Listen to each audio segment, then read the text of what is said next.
In Mbala district, development is visible. Bricks rise into walls, engines roll back to life. New structures are shaping the town's landscape. But just a few meters away, skilled young men and women say they are watching this growth from the sidelines. Hundreds have received skills bursaries under the Constituency Development Fund CDF, trained in bricklaying, carpentry, mechanics, and welding. So why are so many still out of work? This is Skilled but Jobless, the Mbala youth question.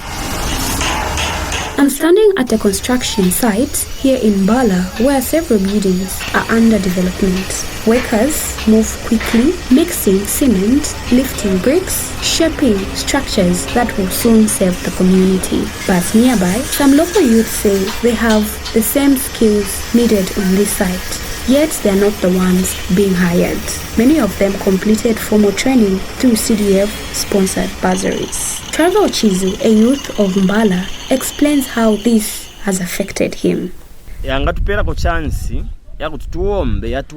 benefited from the Youth Development Fund. I went to Lukasha Trades Training Institute in Kasama, where I completed my training and obtained my certificate. After coming back, I started looking for a job or a construction tender. However, some local contractors and business owners refuse to give us employment, saying that we lack experience. They also say that some youths report late for work or miss work without informing the employer. What we are asking for is a chance to prove ourselves. If we are given an opportunity, we can also deliver the job and produce quality work that is required.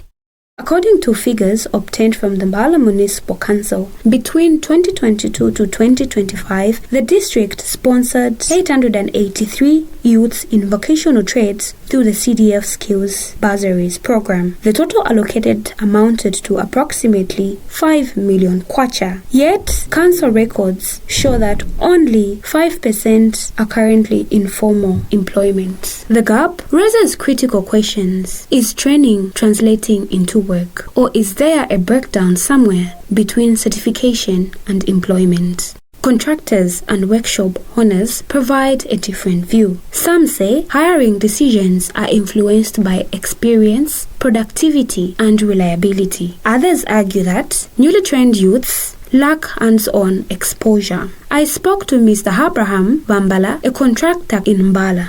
When I started construction, especially the lodge in 2022, I found out that the foreign youths, they had certain skills which the Zambians didn't have. But when I compare with our youths, sometimes they have a lot of excuses. What I observed was that some, they like beer, our youths. Those from our neighboring country, they are quite disciplined when it comes to beer drinking. You find today they'll come, even the following day they'll come. Some youths allege that opportunities are being given to workers from outside the district, in some cases from outside the country.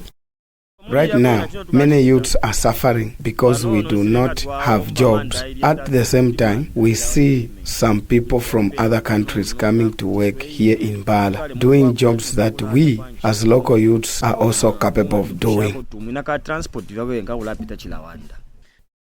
To verify this claim, I spoke to Zambia Department of Immigration Chief Public Relations Officer Namati Shinka. Only 2 work permits were issued to the agriculture sector and no work permit was given to the construction and technical trades sector in the district.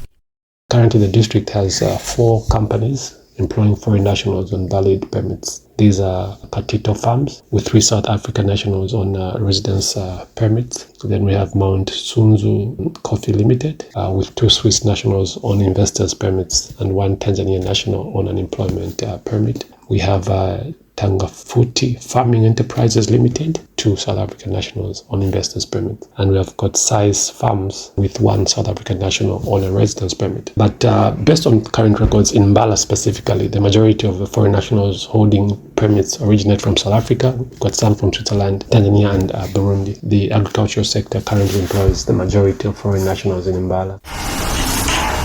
A foreign national who intends to work in Zambia must apply for an employment permit to the Department of Immigration before they even embark on their travel to Zambia. The application cannot be lodged by the foreign national personally on their own. Instead, it must be submitted on their behalf by the prospective employer in Zambia or a registered immigration consultant or a legal practitioner using authorized user accounts on our online system. And as part of the application process, of course, the employer must demonstrate that they did conduct a labor market test. That implies that they made every genuine effort to recruit a suitably qualified Zambian for the position before opting to engage a foreign national.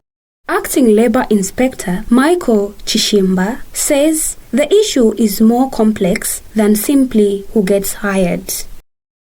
One of the major challenges is that many young people lack industry experience, even though they have acquired technical skills. For this reason, we encourage youths to consider volunteering or undertaking internships with companies and businesses that relate to the skills they have learned, as this can help them gain the practical experience required in the labor market. We also believe that government policies aimed at supporting businesses will help companies grow and create more job opportunities for local people.